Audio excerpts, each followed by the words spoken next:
Amigos, muy buenas tardes.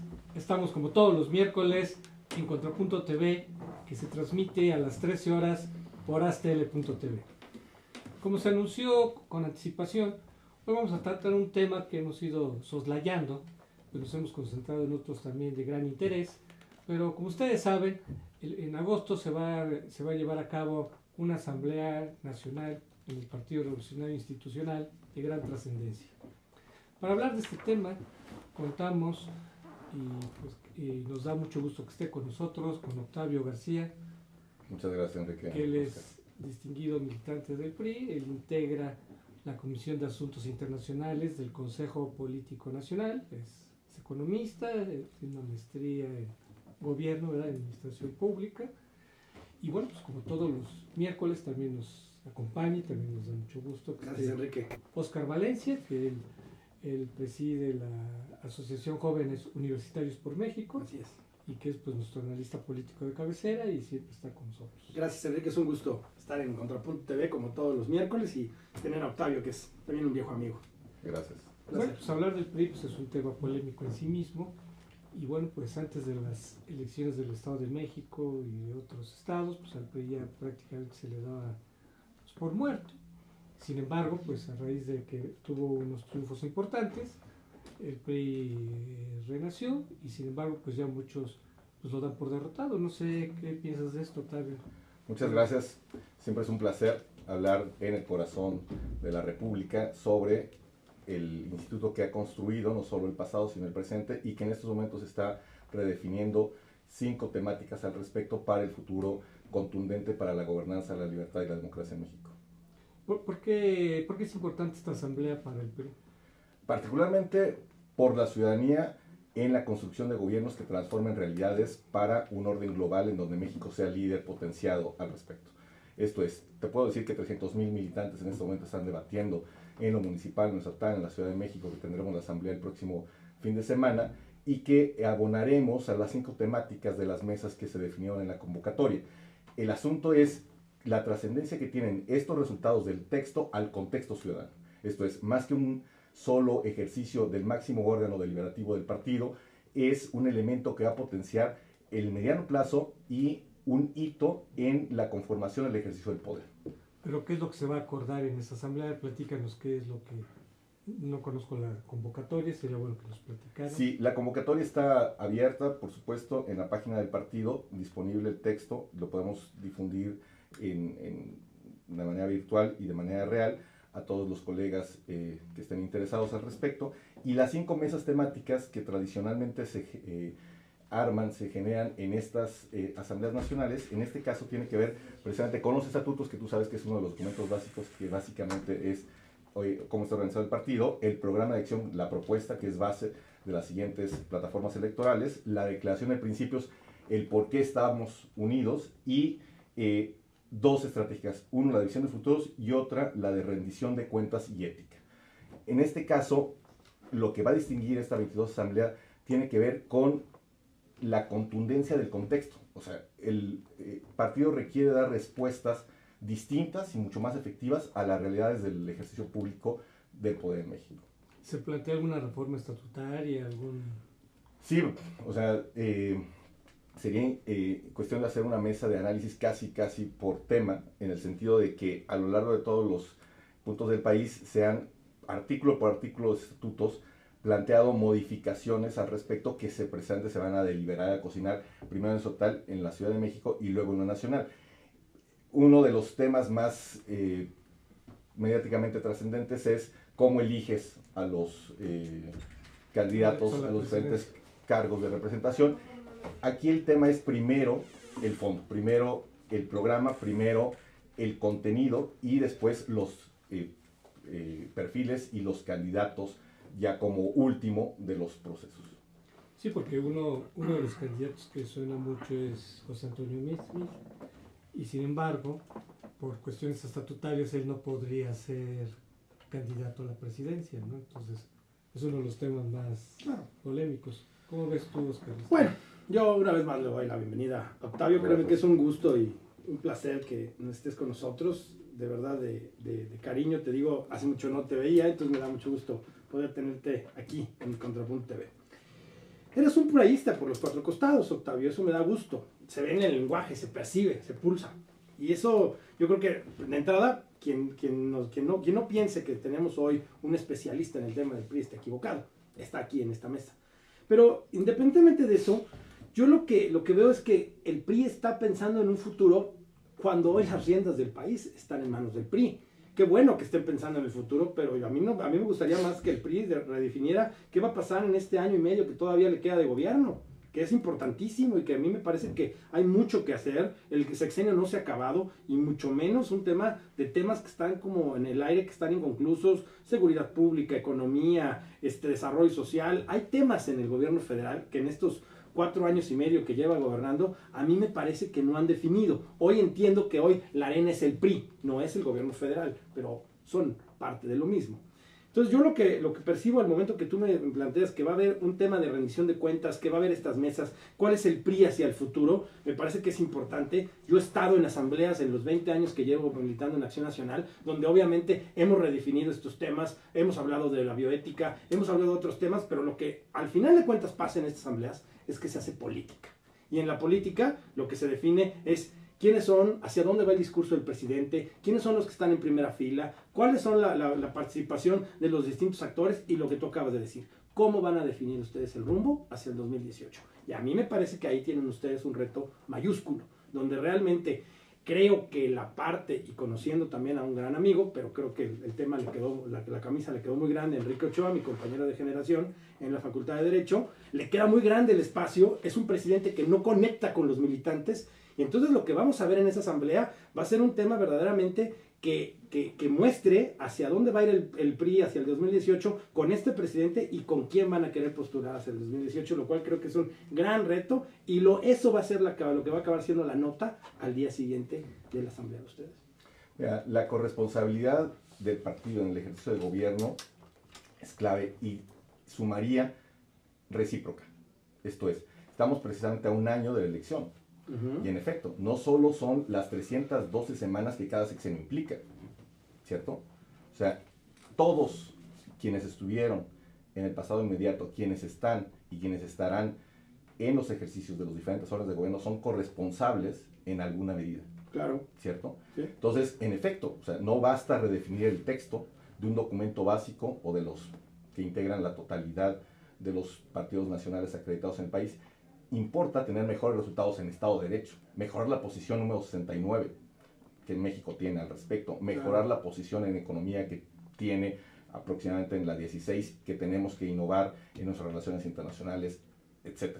El punto fáctico de las relaciones del poder entre el gobierno federal, los gobiernos de los estados, el gobierno de la ciudad, las alcaldías que se están construyendo en la Ciudad de México y los 2.400 municipios en el país tiene que ver con este ejercicio de corresponsabilidad para la gobernanza. Y en ese ejercicio aprecio mucho la labor que esta actual dirigencia está haciendo, porque en medio de toda esta incertidumbre de, oye, tenemos la institucionalidad más grande para rendición de cuentas y tenemos los escándalos más grandes de falta de integridad. Entonces, o tenemos un escenario potenciado para tener mejores resultados, o verdaderamente seguimos reproduciendo alternancias poco eficaces. La anticorrupción no va a acabar siendo una bandera creíble en términos del PRI si por ejemplo, en este caso no muestran verdaderamente la intención de hacerlo. Ahora, no solamente va a ser la intención, sino que realmente cuando llegue el señor Duarte aquí haya una verdadera impartición de justicia y que cumple y que pague y que devuelva lo que se llevó. Entonces yo sí creo que es un reto lo que tienen importante, pero al final de cuentas yo les diría, ¿realmente hay una autocrítica interna en la asamblea? ¿Realmente ustedes están viviendo un tema? ¿O es esa institucionalidad maquillada que se siente y se percibe a veces del PRI, donde lo más importante es la institución y cómo bajan las órdenes y esa disciplina que les envidiamos los panistas, que ustedes tienen para esa toma de decisiones? Nada tienes que envidiar al respecto, porque tenemos una visión distinta de las instituciones. Las instituciones como reglas del juego. La organización es una. Hay reglas del juego informales, que se cumplen o no se cumplen. Reglas escritas, reglas no escritas. El desafío es visualizar estas reglas del juego para darle certeza de mediano y largo plazo al país, ¿cierto? O sea, hay esta corresponsabilidad, porque quien ataca la institución no es atacar un edificio, atacar unas siglas, atacar una organización, es cumplir o no las reglas del juego. Entonces, esta visión de neoinstitucionalismo me parece que es clave para avanzar en ese debate, no solo del texto, sino del contexto real en pro de mejores resultados para la ciudadanía. Pues yo también, queriendo ser autocrítico, esa disciplina de la que hablo y que envidio, hoy nos arreglaría el problema de tener tantos candidatos a la presidencia de la República y mostrarnos más sólidos. Eso nos podría dar más certeza para ganar la presidencia de la República. Ese puede ser el factor para no ganarla. Pero yo lo que digo es, hay una corriente crítica dentro del PRI hoy por hoy que parece ser que pues, se vuelve un fuego fatuo que no acaba por permear la verdadera crítica interna en el PRI que se puede hacer tanto hacia el gobierno como al partido, como al actuar de estos 4 años y medio del PRI, del mismo actuar del presidente, del actuar de los gobernadores.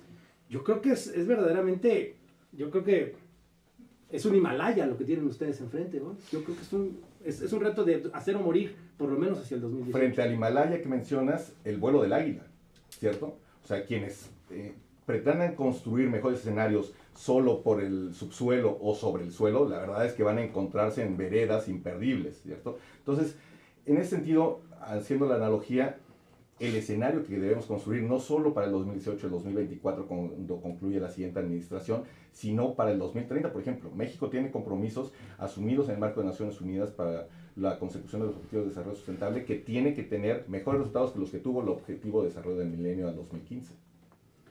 Es que a mí me parece a veces complicado y no me la tomes personal, pero es que el vuelo del águila parece más la actitud del ave de rapiña. Entonces, a veces nos cuesta trabajo. Yo insisto, a mí me parece que los partidos políticos tienen que ser instituciones fuertes. El PRD, el PRI, el PAN, todos los partidos políticos deberían, son entes públicos, de interés público. No podemos prescindir de ninguno porque son parte de este México que si tú quieres hacerlos a un lado, estás dejando a un lado una parte importante de la visión de los mexicanos. Yo lo que creo es que no tienen, hoy por hoy, no crearon en el tema de cuadros que es tan importante. Hablo de tu caso, por ejemplo, y de muchos amigos míos, los cuadros del PRI, resaltan algunos que tienen algunas complicidades con gente como Videgaray, como Chong, este tipo de grupos que se hacen en los partidos, pero no se va a la base del PRI, donde sí hay priistas que quieren trabajar, que sí son honestos, de verdad lo digo con toda claridad, y que sí tienen una visión de futuro y una visión muy institucional. No los dejan trabajar. Entonces los dejan ahí abajo, los utilizan cuando vienen los trancazos, pero después otra vez vuelven a hacer el tema de grupos, lo que se hace aquí. Y es donde yo no percibo que ustedes tengan hoy por hoy el sustento y la herramienta, sino veo un PRI desangelado, descontento, con un presidente con un gran desgaste y una popularidad en los suelos, y que hacia el 2018, en lo particular, lo veo con muy pocas posibilidades de triunfo. La Alianza Ciudadana, que todas las elecciones finalmente construyen mayorías y que no bastan las mayorías, porque, y ahí viene el otro tema de cómo conformar los gobiernos, sino el que sean estructuras que verdaderamente en la función tengan mejores resultados. Y ahí quiero destacar el tema de la integridad. Quienes se comportaron, como mencionas, como Años de Rapira, o que lo están haciendo en estos momentos, en realidad están fallando no solo a un partido político, sino al deber ético de la conformación, claro, del servicio público. Pero que traen su escudo. Que traen un escudo utilizado, por supuesto, y que hay que tener una corresponsabilidad sistémica. Entonces, por eso es que anticorrupción o prointegridad, o sea, o nos enfocamos a lo que no queremos, o nos enfocamos a lo que sí queremos. Entonces, incluso hasta neurolingüísticamente nuestro debate en realidad tiene que ir por lo que sí queremos, en ese sentido, y te agradezco mucho este aprecio en el reconocimiento, que lo tomo como un compromiso intergeneracional, ¿cierto? Porque en este momento nos están escuchando tanto colegas del partido, de otros partidos, claro, como estructuras en todo el país, y que aprecio mucho la invitación, querido Enrique, y que lo que quieren es no solo un debate, mucho menos un combate. Lo que quieren son respuestas efectivas y compromiso de actores más allá de las siglas y con la coyuntura del momento. Pero como lo dice una frase clásica, ustedes fueron sus decisiones. Hoy están donde están por las decisiones que han tomado, por los perfiles que han ponderado y por el camino que han llevado. Entonces, la verdad es que hoy dar un golpe de timón, verdaderamente, les deseo mucho éxito, pero no lo veo probable. Amigos, vamos a tener que hacer un corte y regresamos.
conferencista internacional, experto en temas empresariales, experiencia de 18 años en empresas multinacionales, entre en ejecutivos vendedores y empleados de 62 empresas multinacionales. Conductor del programa Líderes en Acción en Astele.tv. Ha brindado más de 2.500 conferencias en México, Centro y Sudamérica. Orador profesional y campeón nacional de oratoria. Considerado el comunicador del año. Gildardo Avendaño.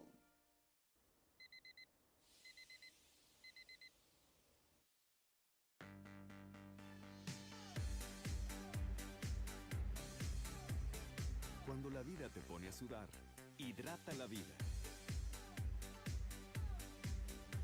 Electrolit, científicamente hidratante.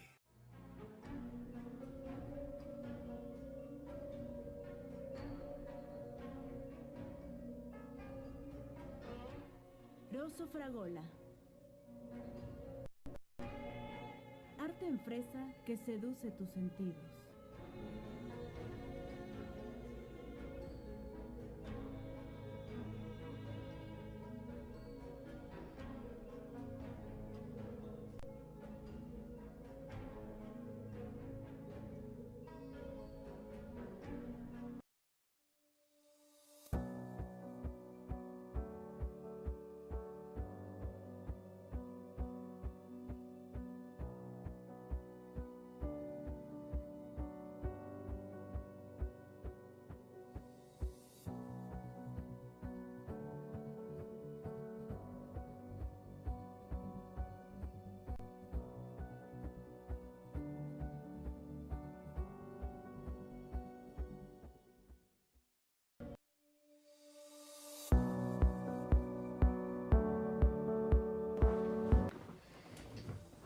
Estamos de regreso, amigos, aquí en Contrapunto TV. Justamente hay un hecho muy paradójico en este sexenio. Como se comentaba, Off the Record se habla sobre la corrupción. Claro. Quizás nunca se había sabido de tanta corrupción, pero también nunca se había sabido que atraparan a tantos corruptos. Por otro lado, son dos temas de la agenda nacional muy candentes: la corrupción, la violencia, la inseguridad. Estarán de acuerdo que quizás nunca se habían atrapado tantos narcos, pero quizás nunca había habido tanta violencia, ¿no? Entonces, son dos caras de una misma moneda. Paradójico. Son dos caras de una misma moneda que tienen que ser analizados en su distinta perspectiva. Exacto, ¿no? Porque por un lado, o sea, se atrapó a Duarte, pero se acaba de hablar de Duarte y está el otro Duarte. Se atrapa al otro Duarte y de repente está Sandoval, ¿no? Pues pareciera que se vuelve la historia de nunca acabar. Claro. Igual pasa con el narcotráfico. Se han atrapado muchos grandes capos. Y sin embargo, cada vez encontramos más hechos de sangre, ¿no? Ahora, se atrapó a Yarrington, que vino de otro sexenio, lo que suele significa que también hubo corrupción en otros momentos, tanto de gobiernos priistas como panistas, como priistas, ahora que están de vuelta. Entonces, esto es un tema de cuál es la verdadera voluntad de abrir esta cloaca. Pero partamos, y yo la pongo en esa medida, desde la parte de lo más alto de la magistratura de este país. Partamos de la presidencia de la República. Partamos de cómo es que un escándalo como la Casa Blanca afecta al presidente, y del otro lado, por el tema de inseguridad, veamos cómo un tema como Ayotzinapa golpea de una manera importante la visión del presidente de la República, y cómo el gobierno federal no acaba de entender o manejar la posición de que eso fue un tema que se manejó en Guerrero, en un gobierno perredista, con municipios perredistas, que acaba siendo una factura que tiene que pagar el gobierno federal. ¿Por qué? ¿O por qué sí? ¿O por qué no? ¿Por qué la investigación no acaba quedando clara al 100% de quiénes son los responsables? ¿Y por qué el presidente de la República se da el lujo de decir si cometió un error porque la percepción así lo percibe? No, fue un error de fondo. Tendría que haber consecuencias. Pareciera que el PRI está siendo víctima del mal manejo político que se está haciendo a nivel gubernamental y a nivel de los otros gobiernos. Pero nada más para acabar y que Octavio tome la palabra, no son ellos los que saben hacer política. No siempre nos vendieron que eran ellos los mejores para este tipo de temas, y hoy no lo sentimos así. A ver, Octavio, ¿qué piensas de todo esto? Gracias. Mira, quien sabe hacer política es el ciudadano. El ciudadano de la República es el jefe. Y en ese sentido, hablemos del hoy. O sea, no solo en términos de retrospección, sino por qué tenemos un resultado en donde un primer titular de un ejecutivo estatal tuvo tan magros resultados. Quítale el nombre. Cualquiera. Sistémicamente, ¿qué estamos haciendo? ¿Qué hemos hecho? Y no nos remitamos solo al 2000. No podríamos. ¿Qué estamos haciendo para tener resultados? No nos merecemos esos resultados. ¿Me explico? O sea, hay una corresponsabilidad sistémica que tiene que institucionalizarse. O sea, la gobernanza para la integridad. O sea, no vuelva a encontrarse un caso en ningún municipio, en ninguna entidad federativa, ni en el país en su conjunto, un caso, un solo caso de falta de probidad, de falta de integridad. Ese es el reto mayúsculo, quítale los apellidos. Por supuesto que en el Estado de Derecho se exige que tengan resultados de justicia, pero no es suficiente. O sea, ¿dónde está lo preventivo? Todo lo que hemos construido para que tengamos esos resultados. A ver, a mí, la verdad es que, insisto, admiro y yo quisiera tener la oratoria que tiene Octavio. Esa es la parte de lo que me gusta de los priistas. Pero al final de cuentas lo que Octavio quiere decir es, quitemos los nombres para ver cómo el sistema en general está mal. Repartamos la factura, PAN, PRI, PRD, todos los partidos políticos y el ciudadano somos corresponsables de lo que está pasando así. Sí, nada más que cuando volvemos a poner los nombres aparecen 5 gobernadores del PRI, más uno del PAN, que es Padres, que él se entregó, a diferencia de todos los demás que salieron corriendo. Y hoy volvemos a ver el tema de la corresponsabilidad de quien gobierna el Estado, en su particular, y la República. Y vuelven a ser ustedes en esta nueva visión de un gobierno que regresa con promesas, que nos presentan un presidente que de entrada sabíamos que no había leído más de 3 libros, y después toda la consecuencia de lo que viene. Era algo previsible. Y eso es algo que ustedes como priistas jóvenes debieron haber dicho, deténganlo, acotemos esto, porque los costos van a ser brutales hacia el 2018. Y hoy yo creo que ya se va viendo ese camino hacia allá, y por eso mi pregunta una vez más, la voy a hacer como lo hizo Enrique y lo vuelvo a hacer. A mí me parece que el PRI hoy tiene que reconstruirse, pero de sus cenizas, Octavio. El 2018 ya se fue. Está muerto el PRI para el 2018, y qué bueno que hay una generación nueva que quiere hacer un priismo nuevo, que a lo mejor hasta tendría que cambiar el nombre del partido, porque la institucionalidad y la revolución hoy en este siglo XXI ya no cuadran en una lógica realmente de entender hacia dónde quieren dirigir el país, pero que lo hagan y que lo hagan bien. En eso estoy de acuerdo. A ver, realmente está muerto, porque ese Oscar ya lo da por sentado, pero realmente está muerto el PRI. Enrique cree que no. Tiene récord, bueno, no sé. Guinness Estoy haciendo en la- actos estoy de haciendo la defunción, pregunta, y la esperanza, la votación, el compromiso y las generaciones siguen haciendo. Entonces va más allá del ave fénix, en realidad. Porque en el 2000 ya daban muerto al PRI. ¿Y cayó? No, pero ya está No. en el poder Bueno, otra vez. yo- se Por sentó eso, 12 pero ya- años a pero no, esperar. pero acuérdate que ya, yo recuerdo la portada de una revista donde aparecía el féretro del PRI, ¿no? Incluso decían, no, pues ya que lo desaparezcan, ya que lo prohíban, ¿no? Y demás. Sin embargo, resucitó, ¿no? Parecía que estaba muerto, ya lo daban por desaparecido y resucitó. Mira, mientras haya causas democráticas, pro libertad y de construcción de mejores gobiernos, el PRI seguirá vivo. O sea, los priistas en todas las partes de la República y en el extranjero te pueden decir que están comprometidos no con las siglas, sino con sus familias, con sus empresas, con sus instancias sociales, con sus contextos más cercanos, con lo que pasa en sus entidades federativas, con lo que pasa en el país. Pero también están muy comprometidos con sus propios vicios y sus formas y su propio estilo de hacer las cosas, que al final de cuentas, amigo, no se percibe que sea también pensando no nada más en ellos, sino en toda la ciudadanía. Sí piensan en sus familias, sí. Sí piensan en sus empresas, sí. Pero a la hora de pensar en el compromiso social y en el bien común, no lo encontramos.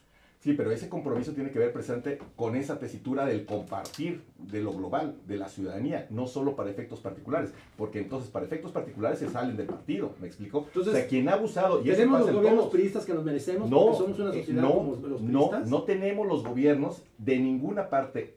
Quien se satisfaga con los resultados que tenemos, en realidad es una posición mediana, ¿me explico? Mediocre, de En los resultados. realidad, los resultados lo que exige de todos es una corresponsabilidad en una altura de miras superior.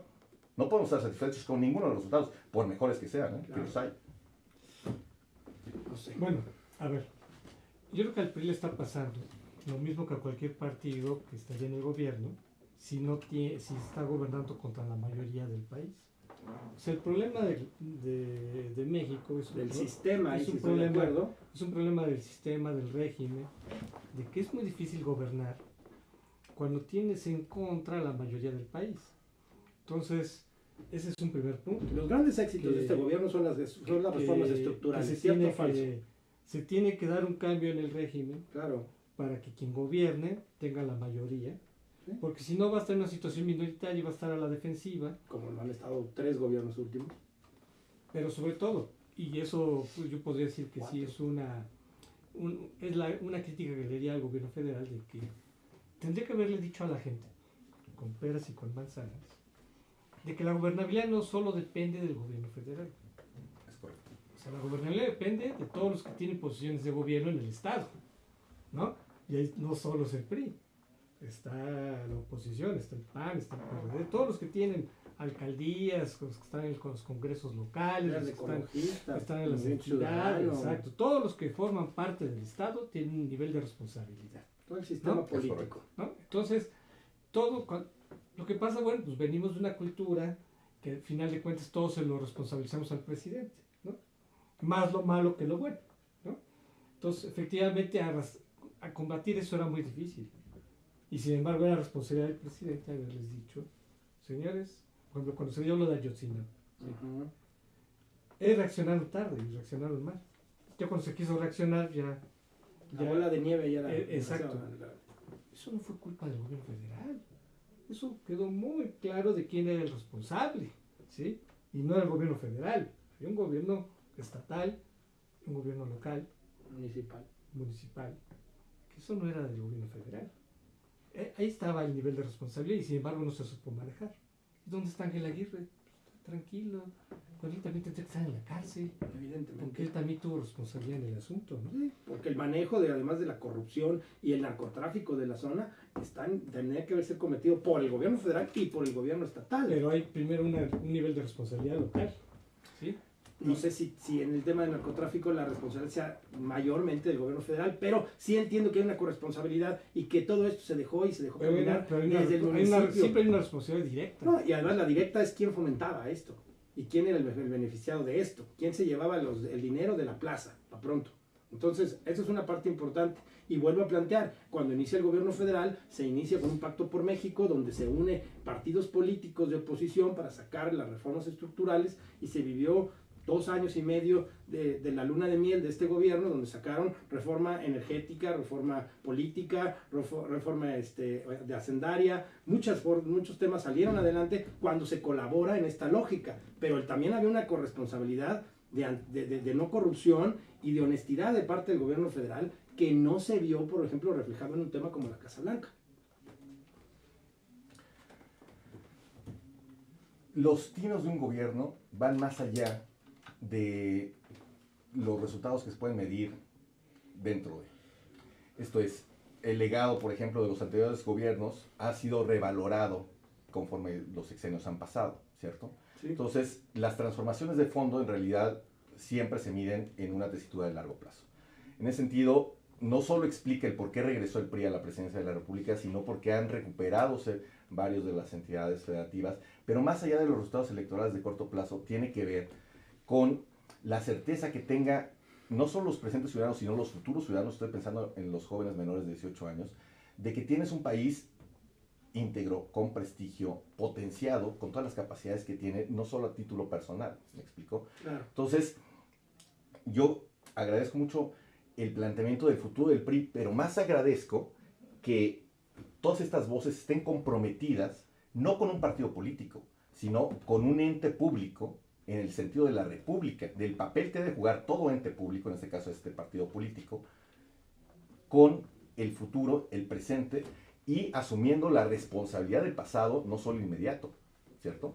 Porque ahora que estamos llamando a cuentas como sistema a varios de los actores que estuvieron encumbrados, pues no solo es un efecto de habilidad personal, entre comillas, que tuvieron para sobrepasar todas las reglas del juego escritas, ¿cierto? O sea, hay una corresponsabilidad amplia y compartida, diferenciada, pero que no puede ni debe eludirse, no por un ciclo de rendición de cuentas, sino por la confianza, que es el valor más importante en la vida pública.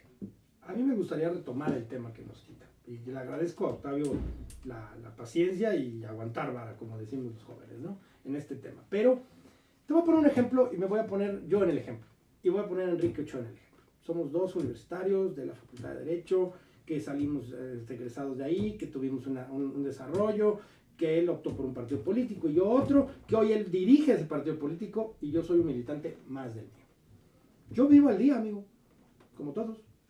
No tengo la cantidad de vehículos, no he sido secretario de Estado, no, pero yo te voy a decir algo, aquí la percepción que se da es la forma del enriquecimiento que se da, que tú no tienes, que yo no tengo, pero que hay priistas que sí lo hacen y que lo hacen de una forma que me parece inexplicable, por eso hay una cosa que se llama enriquecimiento inexplicable, que a la hora de que tú quieres poner esto en la mesa para decir, así se desarrollan los priistas, no encuentro en la generación mía y nuestra, para poder resolver el tema del PRI, que haya la convicción real de quitarse los vicios de la corrupción y del cohecho y de los malos manejos que tienen esa generación, que no exento a los panistas, que algunos lo han hecho, como César Nava, como Ricardo Carvajal, y lo digo con toda claridad, también ahí hicieron abuso del poder, pero no es un tema que sea la constante en Acción Nacional, que sí veo en el PRI, y que en esta asamblea que van ustedes a tener, tienen el reto de romper con esto.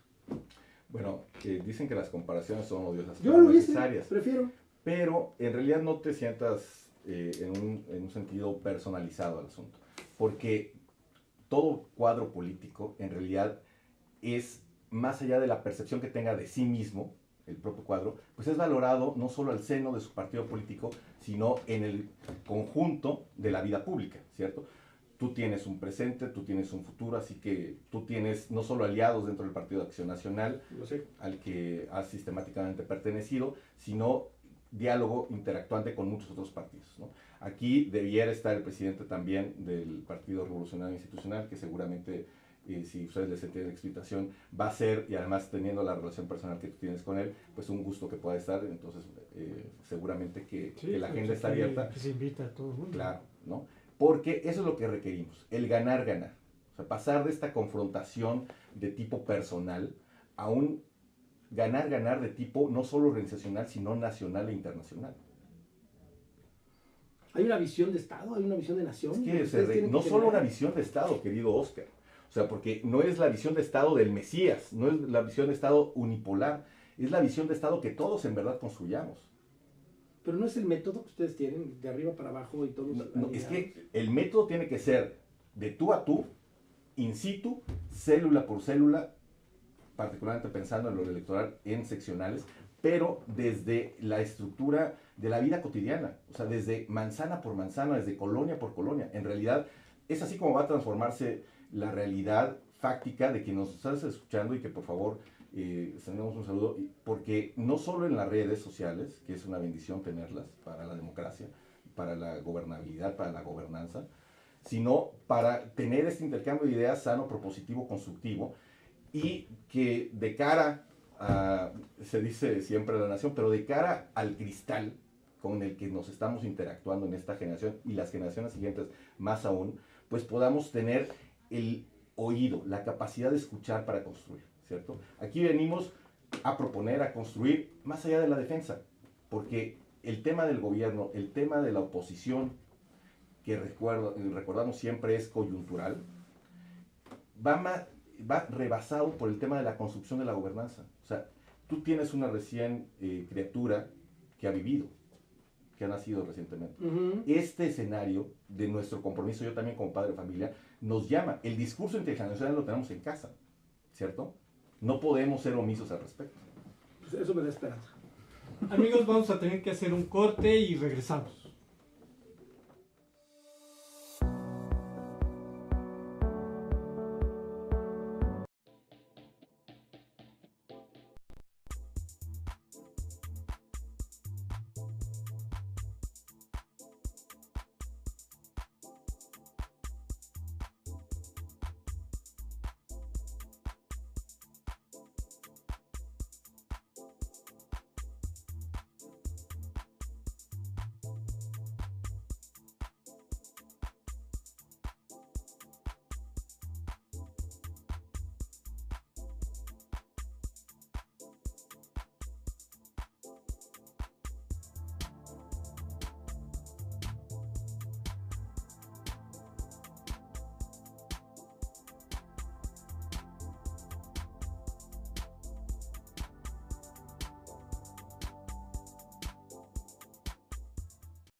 conferencista internacional, experto en temas empresariales, experiencia de 18 años en empresas multinacionales, entre ejecutivos vendedores y empleados de 62 empresas multinacionales. Conductor del programa Líderes en Acción en Astele.tv. Ha brindado más de 2.500 conferencias en México, Centro y Sudamérica. Orador profesional y campeón nacional de oratoria. Considerado el comunicador del año. Gildardo Avendaño.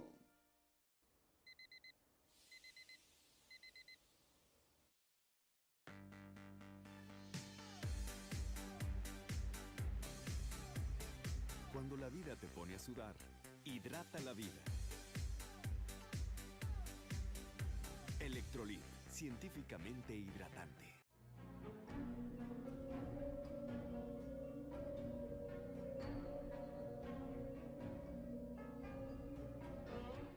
Rosso Fragola. Arte en fresa que seduce tus sentidos.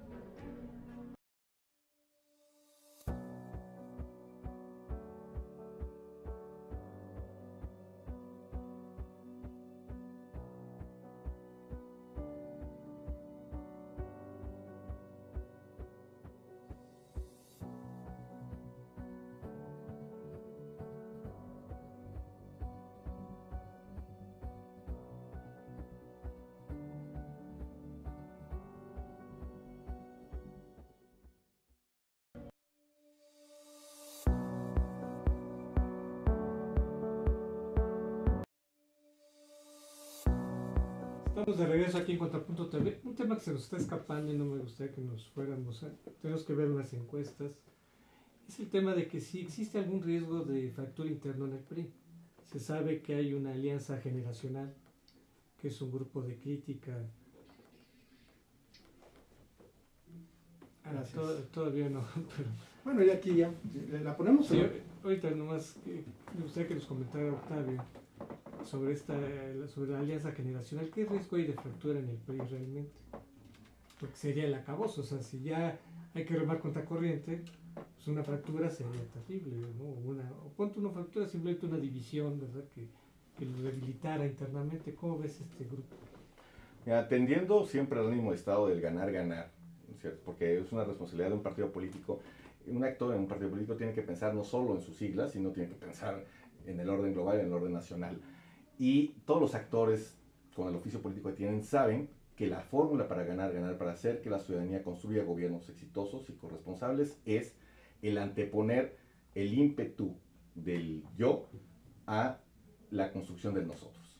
Entonces, en ese sentido, las voces experimentadas que han abierto este debate al respecto en todo el país, te insisto, son 300,000 los cuadros, los militantes que están debatiendo el futuro del partido en estos momentos, que va a terminar el 9 de esta etapa local, el 9 de julio, con las asambleas en las entidades. La definición de los nuevos textos, de los documentos básicos que van a nutrir nuestro actuar a partir de efectuada la Asamblea Nacional número 22. Entonces, en ese sentido, yo respondo con unidad sin unanimidad. O sea, ¿tú piensas que no va a haber división? ¿Va a haber finalmente alguna negociación? Entre el restar, yo siempre opto por el sumar, entre el dividir por el multiplicar y entre el radicalizar el potenciar. Matemática aplicada. No tienen otra opción. Ahorita si ustedes se resquebrajan, se pierden. La tenemos, y esa opción siempre es un debate para todos, porque en realidad estamos hablando del país. O sea, un país dividido Bueno, pierde. hoy lo vivimos. ¿Cierto? Hoy tenemos un Entonces, país. por eso es que la dimensión no es del nosotros en un sentido del ustedes y el nosotros. O sea, es el nosotros amplio. Y no es solo un frente, para quítate tú y me pongo yo. O sea, aquí el llamado es a tener una agenda compartida independientemente de las posiciones resultantes de la elección. Yo lo que sí puedo decir es que los partidos de oposición sí le dieron ese beneficio al presidente al momento de unirse en el Pacto por México, que fue muy criticado por muchos de las arenas internas de los distintos partidos políticos, y que bueno, ahí está el voto a favor de muchos temas que yo siento que al final de cuentas pues no dieron, no sé si el resultado, porque lo está diciendo Octavio que se va a ver a largo plazo, estoy de acuerdo en eso, pero no hubo la corresponsabilidad de un gobierno comprometido y corresponsable en muchos temas. Yo siento que este gobierno de verdad fue un desperdicio de 4 años y medio que llevamos y año y medio más que vamos a estar, que ya estamos metidos en el tema electoral, cuando pudo haber sido una coyuntura muy importante para ir haciendo frente a los retos internacionales y de un México de avanzada. A mí me parece que es triste esa parte y lo digo tal cual como lo siento. Ahora, insisto, hablando de la asamblea del PRI que viene en estos días, es un reto muy importante, es un reto mayúsculo que ustedes puedan reconformar esa parte, y entiendo que ustedes siempre están en conformación con la sociedad, con la comunidad, con el Estado, con los ciudadanos, pero ustedes son un actor trascendental que hoy son los que gobiernan, entonces no deja de ser un factor que uno siempre acaba de señalando y subrayando de cuál ha sido su actuar durante estos 4 años y medio. Me parece triste. Bueno, pasa de la tristeza a una cuestión de entusiasmo, particularmente con base en el conocimiento. Tú sabes que los informes de gobierno que se han rendido y los informes que tenemos por sector nutren un optimismo al respecto que es apreciado globalmente. El asunto de esta tristeza es un asunto sociológico, filosófico global, ¿cierto? O sea, no es tu caso, querido Oscar, en lo particular. Entonces, yo te puedo decir ánimo, ¿cierto? Y te puedo dar toda la numeralia de los datos duros al respecto para, por ejemplo, generar la risa que has sonrisa que has esbozado. El tema es precisamente de cómo construimos ese optimismo de manera generalizada, porque no es la tristeza particular frente a un resultado en lo específico, es un sentido de la vida, es el sentido mismo de la vida, y en este caso de la vida pública. Entonces ahí sí me parece que tendríamos que reflexionar y actuar para tener este ánimo particularmente potenciado, porque no vas a decir que las alternancias que hemos observado en los diferentes procesos han generado, independientemente de quién haya ganado, un optimismo exacerbado. Entonces, en realidad, no es una inconformidad contra la democracia, es en la democracia. Y entonces ahí hay que diferenciar nuestro estado de ánimo, que si yo siempre quiero que estés en lo optimista, con el ánimo de Estado, ¿cierto? Que si me levanto por la izquierda, ahora decido esto, si me levanto por la derecha, ahora decido lo otro. Entonces, el 2018 lo que vamos a decidir conjuntamente es si vamos por el ánimo de Estado, en donde tengamos certeza de país en el mundo, o si nos cerramos a una isla y a un capricho personal de querer o no querer cumplir con las reglas del juego, con las instituciones. Yo te reconozco virtud. Vamos a ver, ahora sí vamos a ver una encuesta del Financiero. Ahora sí les pediría que empezáramos a ver las imágenes, que tiene que ver con los candidatos y los partidos. Dice, si los candidatos a la presidencia de la República fueran en la República en 2018 fueran los siguientes, ¿por quién votaría usted? El porcentaje efectivo: Andrés Manuel López Obrador en junio 31, en noviembre 28, en la transición de noviembre hacia abril tenía 33 y luego bajó a 29 en abril, y hoy lo tenemos a 30. Estamos hablando del mes de julio. Luego Margarita Zavala viene en un 24, 28, 29, 27, 32. En abril fue su pico y luego está ahorita en un 28. Están Andrés Manuel con 30 y Margarita un 28. A Miguel Ángel Osorio Chong en un 24, 26, 27, 26, 20, 27. Y hoy en el mes de julio lo tenemos en un 24, competitivo al final de cuentas. Y en el tema de Miguel Ángel Mancera tiene un 11, luego va un 10, luego va un 9, luego va un 10 otra vez, un 8, y hoy me imagino que debe estar en ese mismo 8, que más o menos se mantiene igual el Bronco con 9, 7, 7, 10, 4 y 8, que también es muy irregular, pero al final de cuentas pone a los 3 partidos, a Morena, a Acción Nacional y a el PRI, en una diferencia, digamos, de empate técnico, porque si le ponemos el más 3 menos 3, más 3 de 27 menos 3, queda en un empate. Veamos la siguiente, por favor. Claro que sí. En la siguiente dice, si hoy hubiera elecciones para presidente de la República, ¿por cuál partido votaría usted? Y el PRI tenía un 36 en marzo, hoy tiene un 24, que ha perdido fuerza. Morena tiene un 23, cuando llegó a estar a lo más alto en un 25.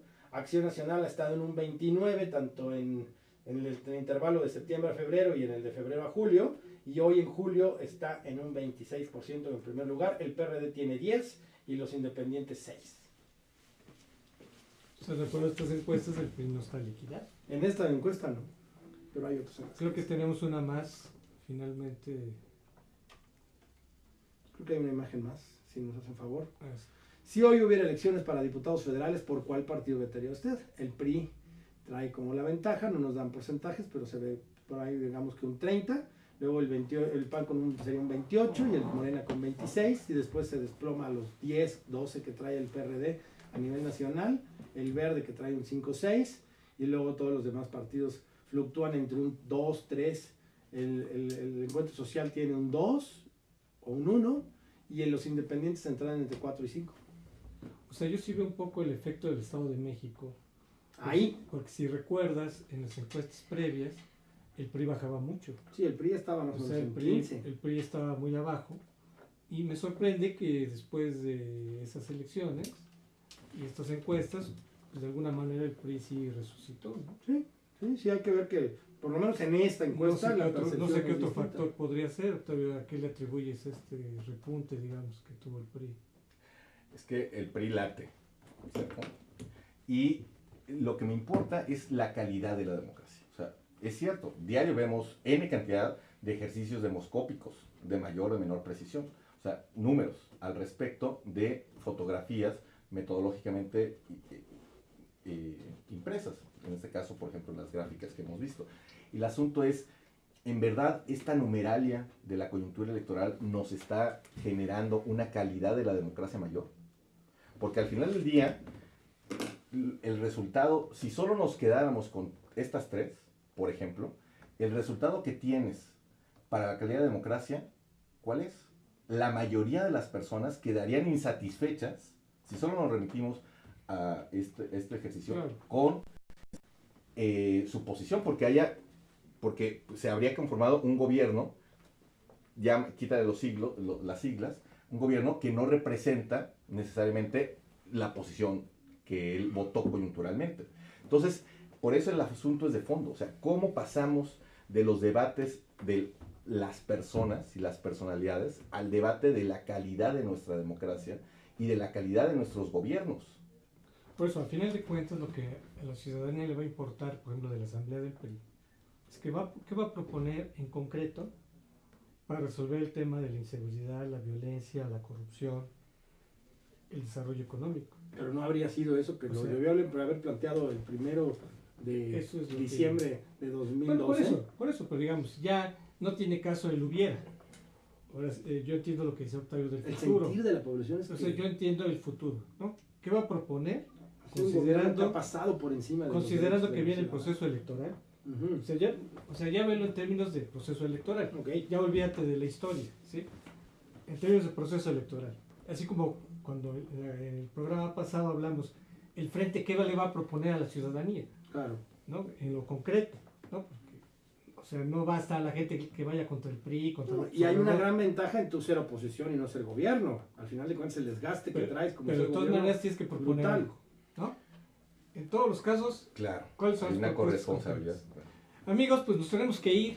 Agradecemos mucho su presencia aquí en Contrapunto TV. Los invitamos para el próximo miércoles para un nuevo tema de renovado interés. Muchas Gracias. gracias. Muchas gracias. Hasta la próxima. Gracias, Felicidades, Enrique. Octavio. Gracias, Un gracias. restazo.